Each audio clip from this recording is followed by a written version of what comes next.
Hello Magic players, Strixhaven previews are in full swing and it seems like we're focused on Lorehold College today. Kotaku Australia kicked us off with a new modal spell, Rip Apart, that does a bit more than a braid, but substitutes the colorless for a white mana, and instant speed for sorcery speed. Venerable Warsinger is the first card to show off the graveyard focus of the red and white college, allowing you to get a creature back from the graveyard when it deals combat damage to a player. The graveyard theme is expanded upon with the 3 preview cards from PC Gamer. Stonebound Mentor cares about cards leaving your graveyard. Return Past Caller has an interesting mana cost at 3 red, red-white hybrid, and white, and it returns a spirit, instant, or sorcery card from your graveyard to your hand when it enters the battlefield. Finally, Radiant Scroll Wielder shows that Lorehold also cares a lot about instants and sorceries, giving your instant and sorcery spells lifelink, an ability only seen previously on Soulfire Grandmaster and Firesong and Sunspeaker. Another half dozen white cards were shown off by Eurogamer.net. Commons Ageless Guardian and Beaming Defiance were previewed, along with uncommons Dueling Coach and Thunderous Orator. There were also 2 rares that seem like they'll make waves in different formats. Semester's End is another 4-mana instant that allows players to save their creatures and planeswalkers from Sweeper, and also provides additional counters when they come back. That one should be of interest for Commander fans. Lastly, Academic Probation is another lesson modal spell that gives some flexibility in a control deck. On Twitter today, Allie Warfield showed off a red card that also cares about instants and sorceries in your graveyard.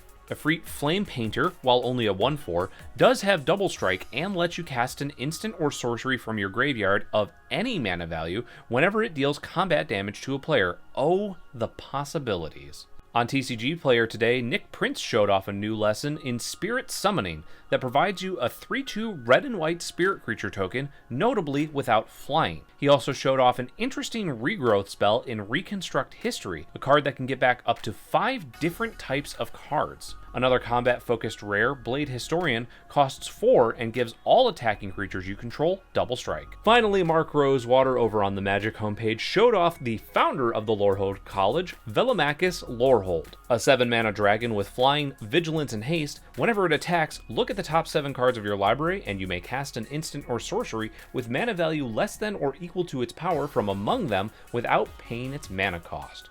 Rosewater also showed off Quintorius Field Historian, which buffs your spirits, Lorehold Pledge Mage, a first striking creature with Magecraft that pumps its power, Illuminate History, another lesson card that lets you discard and draw, and finally, Lorehold Campus, a common dual land that enters the battlefield tapped and, given enough mana, allows you to scry. Make sure to support your favorite college from Strixhaven by pre-ordering these cards and more singles and sealed product today at starcitygames.com/previews. While the Strixhaven previews are exciting, we did get to wrap up the Kaldheim competitive season this last weekend with the Kaldheim Championship.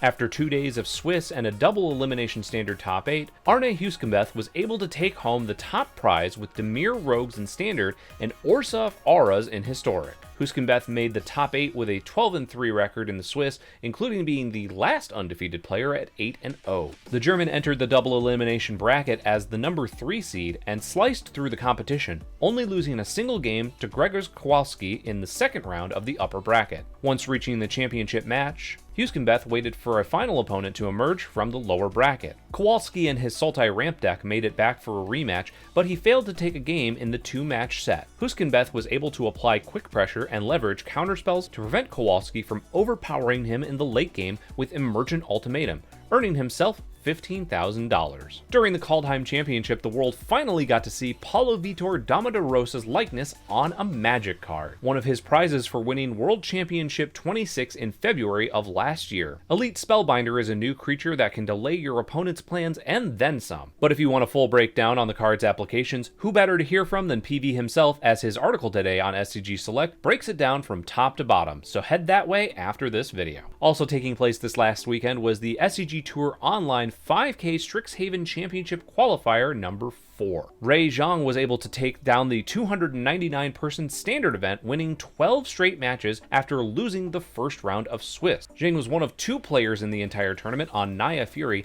and entered the elimination rounds as the number 7 seed. Zhang played the maximum amount of games possible in the top 12, taking 4 matches 2-1, starting with a win over Kota Ehara on Sultai Ramp Yorion in the wildcard round. Zhang moved through the bracket with wins against Derek Pitt on Naya Adventures, with Giganta as its companion, and Ricardo Mueller on Mono Red Aggro, to reach the finals against Grand Prix Indianapolis 2016 champion Brandon Burton, also on mono red aggro. In the end, the Naya combo deck emerged victorious, putting it back on the map in the ever-rotating standard format. To get your shot at the upcoming Strixhaven Championship, head over to scgtouronline.starcitygames.com and sign up for one of the satellite events taking place this weekend. Top finishers in the satellites can earn a spot in Sunday's 5K Strixhaven Championship qualifier and the MTG Arena qualifier weekend. While Friday saw the release of a lot of the Mystical Archive cards, only the international version of the artwork was shown off at that time. However, late on Saturday night, the Japanese language version of the Magic the Gathering homepage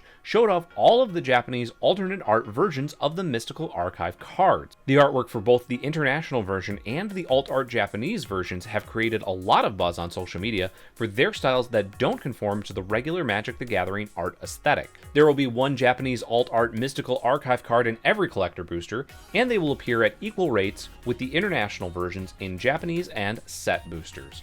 Finally, in other artwork-related news, there have been accusations of plagiarism for artwork on one of the Mystical Archive cards. User ScaryPet tweeted a video yesterday showing how an image of Nicol Bolas they posted to DeviantArt in 2016 appears to be used on the Mystical Archive version of Crux of Fate by artist Jason Felix. The video points out how the Nicol Bolas character matches on both pieces after a slight rotation, with the cutout of their original piece lining up exactly with the art on the new card. A Reddit thread and the chain of tweets responding to the video pointed out how Nicol Bolas' claw features 5 digits, unlike the majority of images of the dragon on other cards showing only 3. Another Twitter user posted a follow-up showing the similarity in the image of Ugin with the original art from Ugin the Spirit Dragon by Raymond Swanland. Felix, who has more than 100 illustrations on Magic cards, has yet to make a response or tweet anything since March 26th. There still hasn't been a statement from Wizards of the Coast regarding the allegations. And that's your Magic the Gathering news for today, Monday, March 29th. I hope you have a wonderful rest of your day. I'm Jeremy Knoll, and this has been Split Second.